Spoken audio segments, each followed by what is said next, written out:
C'est quoi pour vous une carte nulle? Alors la question elle peut sembler hyper vaste et un peu débile, mais c'est une vraie question. Ça peut être pour certains d'entre vous une carte totalement moche, ça peut être une carte dont l'effet est complètement inutile, ou une carte qui aurait dû rentrer dans un archétype et qui finalement n'a jamais trouvé de manière correcte d'être jouée, et donc que vous jugez totalement inutile. Eh bien sachez que toutes ces raisons sont valables et recevables, mais ici ce que je veux vous présenter et ce sur quoi je veux m'attarder, c'est les cartes qui sont objectivement complètement nulles. C'est-à-dire qu'ils sont nuls dans leur création jusqu'à leur conception initiale, voire même l'artwork de la carte. Des cartes qui donc n'ont aucun réel intérêt, si ce n'est la nostalgie et le fait de remplir des slots de monstres pour les boosters de l'époque. Des cartes que vous connaissez déjà sûrement, qui ont une petite attaque, une petite défense, avec aucun effet, juste une petite phrase de lore qui nous faisait plaisir à l'époque. Bonjour à tous, c'est Paradis Knight et aujourd'hui je vous présente 10 cartes de flemmard ultime des tout débuts de Yu-Gi-Oh!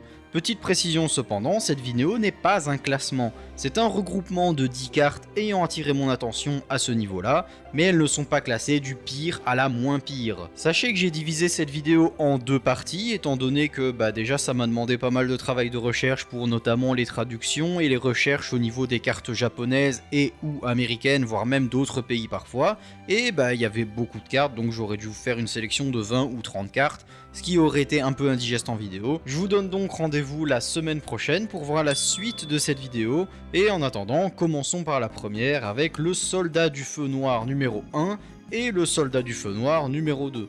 Alors déjà, il s'appelle soldat du feu noir en français, et ni lui ni son feu n'est noir, donc je comprends pas trop. En français, en anglais ainsi que dans d'autres langues, les cartes ont un rapport, étant donné qu'elles ont littéralement le même nom, suivi d'un numéro 1, numéro 2, mais en japonais c'est pas le cas. En japonais, soldat du feu noir numéro 1 s'appelle Burning Soldier, et le numéro 2 s'appelle Flame Swordmaster, ce qui sont donc deux cartes totalement à part. Et c'est ça le problème, c'est que c'est plus un souci de localisation plutôt qu'autre chose, puisque les deux cartes n'ont absolument rien à voir en dehors du fait que ce sont tous les deux des monstres de type pyro d'attribut feu, et la seule vraie nuance c'est les 50 points de défense que le soldat numéro 1 possède, contrairement au Flame Swordmaster, ce qui je trouve n'a pas beaucoup de sens, étant donné que un Swordmaster c'est bien plus intimidant normalement qu'un simple soldat.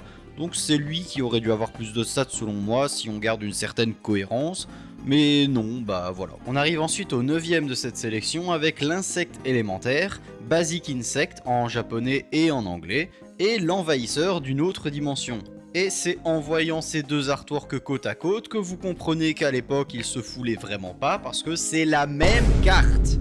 C'est la même carte, il a les mêmes pics sur le corps, il a les mêmes yeux, les mêmes antennes, les mêmes mandibules, il a tout pareil, c'est la même carte. Et ça me pue, c'est le genre de choses que j'avais déjà remarqué étant gamin, et là ça saute encore plus aux yeux. Heureusement aujourd'hui ils font plus ce genre de trucs, mais vous imaginez si on devait recycler chaque monstre de Yu-Gi-Oh! Heureusement maintenant ils sont plus inspirés, il y a plus de budget pour les cartes, il y a plus d'idées, d'innovation, mais avant c'était vraiment dingue de reprendre juste un monstre, de le colorer autrement, et ça y est, c'est un nouveau monstre, il a un nouvel attribut, une nouvelle description, et rien à voir avec l'autre. Sinon, Basic Insect, c'est un monstre emblématique de Insectoraga dans l'anime Yu-Gi-Oh! Et dans le manga également. C'est une carte qu'on voit souvent équipée avec la carte armure d'insecte avec canon laser, qui a eu droit à un retrain où la carte est carrément avec l'armure sur elle-même de base, avec bio armure d'insecte. Et je trouve ça vraiment cool, c'est très intéressant de voir ce genre de retrain. Je ne le dirai jamais assez, mais c'est très inventif de faire ce genre de choses. Si la carte est emblématique avec sa carte d'équipement, pour moi, faire un monstre qui possède directement la carte d'équipement sur elle-même sur un artwork, je trouve que c'est une superbe idée. Et même plus globalement, les cartes d'Insectoraga sont devenues des cartes vraiment fun avec un genre de sous-archétype insecte, avec par exemple la carte du stade géant, sur laquelle on retrouve encore une fois notre ami le Basic Insect, avec Kuwagata Alpha et le Gokibor qui se fait martyriser le pauvre. On arrive au 8ème de cette sélection avec des cartes encore plus oubliables avec l'Alalioun et le Déluge. Encore une fois, comme pour le Basic Insect, c'est la même illustration de cartes. Je veux dire, on a même les éclairs au-dessus du nuage, on a le même regard. Je veux dire, il y en a juste un qui pleure et un qui brille, c'est tout. Sauf qu'une fois encore, le type et l'attribut ne sont pas du tout pareils, et là même les stats sont complètement différentes. Tant qu'à faire, j'en ai profité pour me renseigner sur le nom Lalaliun, puisque ça me disait absolument rien, et même quand j'étais gamin, j'avais jamais compris pourquoi la carte s'appelait comme ça. Il semblerait qu'en japonais, ce soit une onomatopée liée au bruit et ou à une expression courante liée au tonnerre. En japonais, c'est Ra-Ra-Rayon, et c'est surtout utilisé comme un nom sonore stylisé évoquant le tonnerre qui gronde comme un lion qui rugit, il semblerait. Ce serait donc fait pour accentuer l'expression de la carte, typique de Yu-Gi-Oh! Donc qui mélange le bruit, le style et l'image du tonnerre qui gronde. En dehors de ça, ce sont des cartes totalement nulles et totalement oubliables qui n'ont jamais eu droit à ne serait-ce qu'un seul retrain. Et bon, soit on pourrait les revoir, par exemple avec des cartes comme Memento par exemple, qui a déjà recyclé ce genre de vieilles cartes inutiles, mais on verra peut-être dans un avenir proche. On arrive ensuite au 7ème de cette sélection avec T-Hone et T-Hone 2. Alors avec cette carte, on met le doigt sur vraiment un problème lié aux vieux monstres et aux vieilles cartes de Yu-Gi-Oh! Puisque T-Hone, c'est une ref à Taihon du japonais, qui signifie typhon. Et Typhon, c'est une version japonisée donc de la créature mythologique Typhon. Dans la mythologie grecque, Typhon c'est une créature monstrueuse qui est généralement décrite comme le père de tous les monstres. Il est gigantesque, assez effrayant il semblerait, et il affronte les dieux de l'Olympe. Il est souvent associé au vent et aux tempêtes. Et ça colle avec le type bête ailé et l'attribut vent de T-Hone, qui finalement ici c'est une version un peu déformée de Typhon, parce que Typhon ça devrait être une créature incroyable et là c'est un tout petit monstre, mais ils en ont fait une petite version de Typhon en forme de canonnier et c'est assez sympa mine de rien. Non, le vrai problème avec T-Hone c'est que T-Hone possède T-Hone 2 aussi, et T-Hone 2 en japonais il s'appelle pas du tout Taihon comme le premier, il fait pas du tout une référence à Typhon, il s'appelle juste Dragon Rouge, Red Dragon, en japonais donc, ce qui signifie, je vous le donne en mille, Dragon Rouge, et donc ça n'a rien à voir avec Typhon. Et sa description mentionne bien le Dragon Rouge d'ailleurs, puisque ça dit ce dragon pourpre crache des boules de feu pour créer une mer de flammes. Ok, mais dans ce cas-là, pourquoi avoir réutilisé l'artwork de Taihon, puisque les deux cartes n'ont rien à voir? Elles n'ont rien à voir en termes de description, elles n'ont pas le même attribut, elles ne devraient juste rien avoir en commun, elles ne devraient pas s'appeler T-Hone 2. Les deux cartes n'ont absolument rien à voir si on se fie à la description et à la traduction japonaise du monstre. Et c'est là le problème que je veux vous pointer, c'est qu'on aurait dû avoir un monstre original, un dragon rouge donc, mais à la place on a juste l'artwork de T-Hone qui a été repris et peint en rouge, et c'est vraiment dommage je trouve. En 6ème place de cette sélection on a donc la plante de feu, Kaenso en japonais, et le vase vivant, je vais pas vous traduire ça, je suis désolé. Alors si on veut chipoter, la plante de feu ça peut se traduire par herbe vivante, mais bon, plante de feu ça passe aussi, c'est aussi correct. Ici, plante de feu et vase vivant sont clairement des doublons, déjà par leur apparence, mais aussi vase vivant aurait dû s'appeler normalement herbe vivante. Et du coup, herbe vivante et vase vivant auraient dû être deux cartes. Mais non, vu que la première s'appelle plante de feu, et d'ailleurs je sais pas si vous l'avez remarqué, mais plante de feu n'est pas feu, c'est très drôle. Et finalement on a deux cartes qui ont encore une fois la même apparence copier-coller, mais un nom qui n'a rien à voir entre elles. On passe au 5ème de cette sélection avec le Seigneur des Ténèbres à deux bouches et le Dragon du Tonnerre à deux têtes. Bon, vous commencez à connaître la chanson, les deux monstres sont exactement le même monstre, je veux dire c'est la même apparence, c'est juste un recolor et une autre position, mais c'est le même monstre. Le Seigneur des Ténèbres n'est pas ténèbres. Et il est aussi de type dinosaure, alors je sais pas vous à qui ça vous fait penser, mais personnellement j'ai aucun dinosaure qui me vient en tête quand je le vois. Après je me trompe peut-être. Et là du coup forcément on le compare à sa version fusion, qui lui est de type tonnerre, et nécessite deux dragons du tonnerre justement.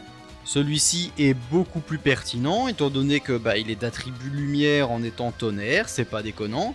Alors que le Seigneur des Ténèbres, lui, il est pas ténèbres, il est terre, il est dinosaure, et en plus sur son artwork on retrouve aussi les éclairs, sauf que il a rien à voir avec les éclairs. Il n'a ni l'attribut ni le type lié à ça, et c'est juste là quoi. La fusion on la revoit encore dans le deck Dragon du Tonnerre, et en plus la carte a été reprise par Memento encore une fois, donc merci Memento de sauver ces cartes de l'oubli, merci beaucoup. On arrive au 4ème de cette sélection avec le mouton mystique numéro 1 et le mouton mystique numéro 2. Le premier s'appelle Illusion Sheep, et le deuxième s'appelle Sleepy. Alors Illusion Ship, c'est une référence au monstre Illusion, qui, comme beaucoup de cartes, il y avait beaucoup de références aux illusions, mais le type illusion n'existait évidemment pas à ce moment-là, il est arrivé très tard. J'ai vraiment besoin de préciser que c'est encore un artwork réutilisé avec juste une couleur différente ? Je ne pense pas. Sleepy, lui, s'appelle comme ça dans la version originale, sans doute parce qu'il a un pendule hypnotique au bout de la queue, donc ça rend le thème cohérent. Et c'est encore une fois une carte qui a été reprise dans Memento, décidément j'aurais vraiment pu faire la vidéo là-dessus en fait, puisque Mouton Mystique numéro 2, il a inspiré la carte Memento Clan Sleepy.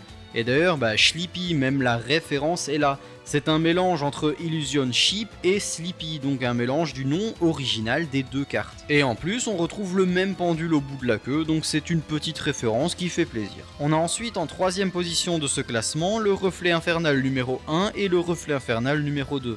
Le premier, dans sa version originale, s'appelle Absoluteur. Et le deuxième s'appelle Mirage. Pour Miraju, je ne vais pas vous faire l'affront de le traduire. Cette fois-ci, ces deux monstres sont tous les deux des bêtes ailées et tous les deux de niveau 4. Après oui, il y a la différence au niveau du miroir, mais sinon c'est encore le même design avec juste un recolor et une position différente, mais c'est le même monstre. Et il n'y a aucune mauvaise foi là-dedans, étant donné que la carte a eu un retrain dans l'archétype millénaire, avec Reflet Infernal du millénaire, qui dans sa version originale s'appelle Millennium Absoluteur, donc le nom du premier reflet infernal, et lui aussi sur son artwork il utilise un miroir qui renvoie la lumière. Il est donc plus une référence au numéro 1, même si dans son design il reprend les couleurs des deux cartes finalement, l'orange et le vert, et en plus de ça il a exactement les mêmes stats que le numéro 1, donc c'est beaucoup plus une référence au numéro 1 qu'au numéro 2. On arrive à l'avant-dernière place de cette sélection avec Twin Long Rods 1 et 2. Oh, qu'est-ce qu'ils sont moches. Désolé, je suis obligé de le dire, mais qu'est-ce qu'ils sont moches. Quand j'étais petit, ils me terrifiaient. Déjà, Twin Long Rods, même en français, il n'y a pas un petit oubli de traduction là ? Non, plus sérieusement, je ne pense pas que ce soit un oubli de traduction. Bon, déjà, laisser passer une faute d'orthographe sur une carte, c'est déjà très chaud, mais un oubli de traduction d'un nom complet d'une carte 2 fois, c'est pas possible. Ma théorie, c'est donc qu'ils ont laissé le nom en anglais pour éviter d'avoir un nom français un peu trop suggestif à leur goût. Peut-être que 2 longues tiges ou 2 longs bâtons, c'était pas ouf pour eux. Je sais pas, désolé, j'essaye de trouver des raisons. D'ailleurs, Twin Long Rods numéro 1 dans sa version japonaise, donc la version originale s'appelle Gross, et le deuxième s'appelle Twin Tail, ce qui est déjà un petit peu plus cohérent quand même. Après, Gross, c'est tout aussi cohérent, Gross, c'est pour le côté dégoûtant et effrayant du monstre. Enfin, j'imagine. Et on arrive à la première place de cette sélection avec un gros morceau, étant donné qu'il y a 4 cartes. On a le jeune amoureux, Tendresse, Amitié scintillante et le petit ange. Pour ces 4-ci, j'ai eu un peu de mal, je vous avoue déjà, parce que il y en a 2 qui sont un peu plus détaillés que les autres. Ces deux-là partagent le même background de carte, c'est le même, il est juste recoloré, mais c'est le même. Et c'est pareil pour les deux plus simples en apparence, Amitié et Scintillante partagent également le même fond. Pour les noms des cartes, cette fois-ci je n'ai rien à dire, les traductions sont plutôt bonnes. Amitié Scintillante n'a normalement pas le scintillante dans son nom. En version japonaise, il s'appelle juste Friendship, donc amitié, mais c'est déjà pris par une carte magie.